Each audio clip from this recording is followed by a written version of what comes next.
The happiest home buyers in Portland all do these 5 things.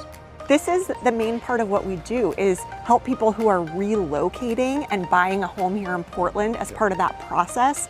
That's the main part of our business. That's right. So you notice what those clients who end up really satisfied with their decision at the end, what do they all have in common? Yeah, so I'm really excited for this video because we're gonna break down to you, hey, what are those 5 tips for you to utilize to have a really good experience when buying a home?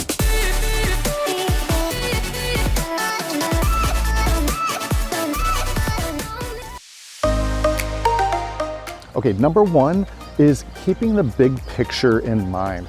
You know, not getting stuck in the minutia, in the nitty-gritty of all the little details, just keeping in mind of the big picture of the transaction, of the purchasing the home. Like, that is your main goal, finding the home and purchasing the home that you'll love to live, you know, right here in Portland.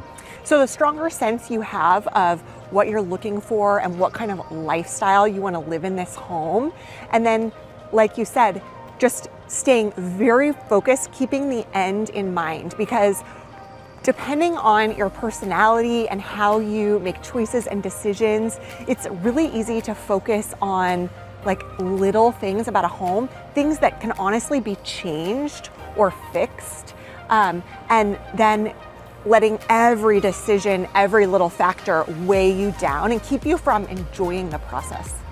That's right. Yeah, and because there are a lot of steps to the process, and that is part of a great agent like myself of guiding you through that process and helping to, you know, keep your nerves steady and keeping you in mind of the big picture. You're really good at this, and clients all the time say, Aaron was just so calm. Yep. Because you're very steady, you're not super emotional, and so it's easier for you to keep the end in mind. Yeah, that's right.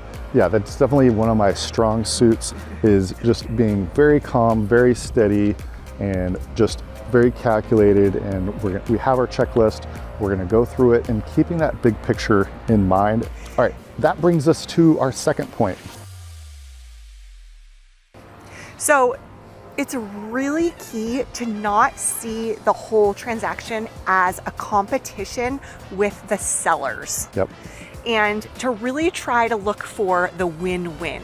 Hopefully both of you can walk away from the transaction feeling like you got a great deal. So I've seen this time and time again. You definitely, this is where, go back to number 1, see the big picture. If you have a seller that's not very cooperative, that's a little adversarial, and they just feel like, hey, they're just out for themselves, maybe they're not being very cooperative when it comes time to repairs or wanting to give a lot there, and the negotiation, you know, gets a little bit more heated. If you can, just try to remember to pull back. Let me, as your agent, kind of carry the brunt of that negotiation and of that struggle there, that power struggle. And that is part of my job that I'm really good at, is being able to be that buffer zone for you. Once you buy this home and the transaction is done, you're never gonna think about these sellers again. So this is just a little moment in time.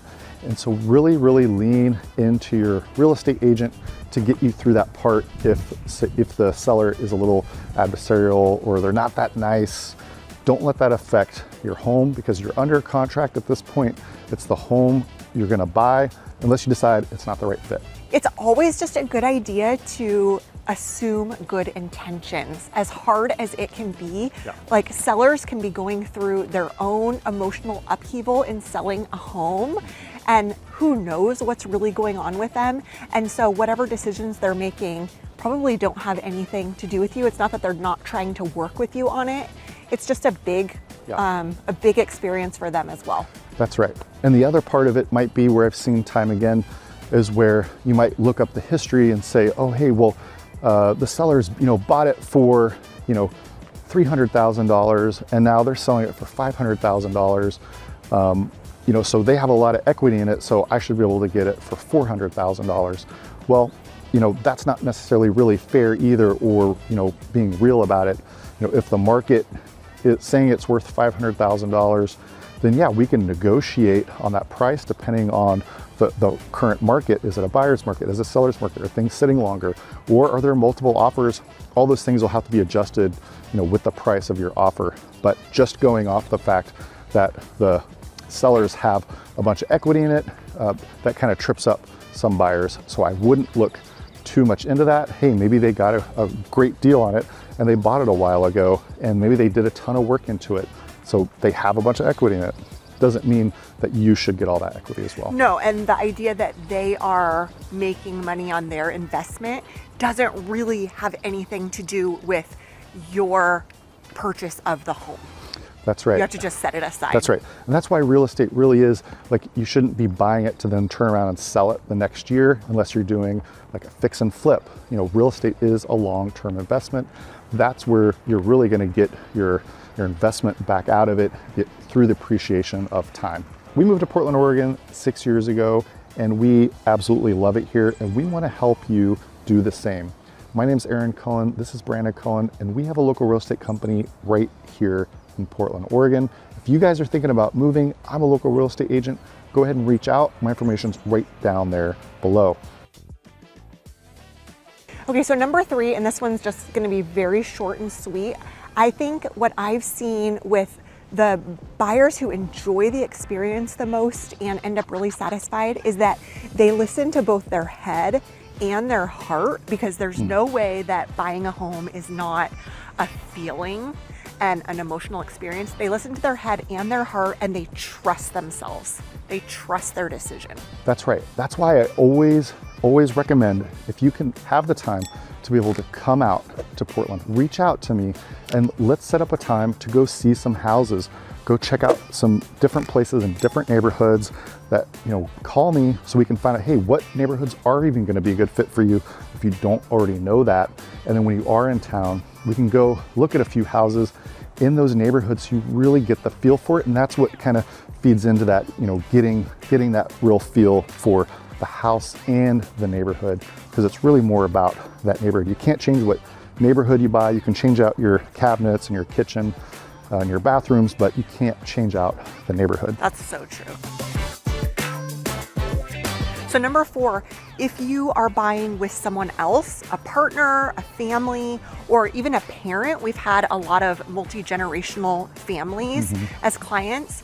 You want to, as much as possible, get aligned with those other people. Yeah, that's right. It doesn't necessarily mean you have to agree on everything or even have the same approach. Sometimes different people in a relationship have different strengths, and some are really focused on the nitty gritty and someone else just has the vision. That's fine.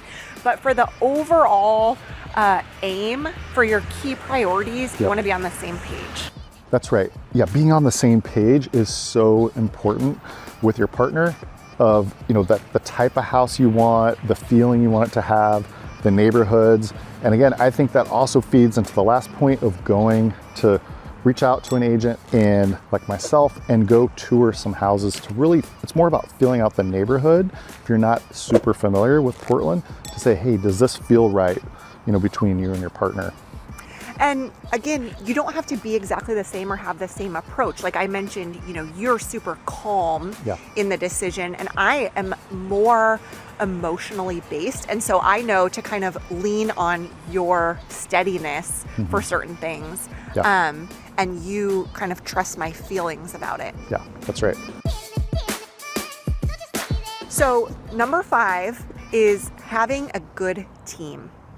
And we're biased because obviously we want to help you in this process. So we want to be your agent.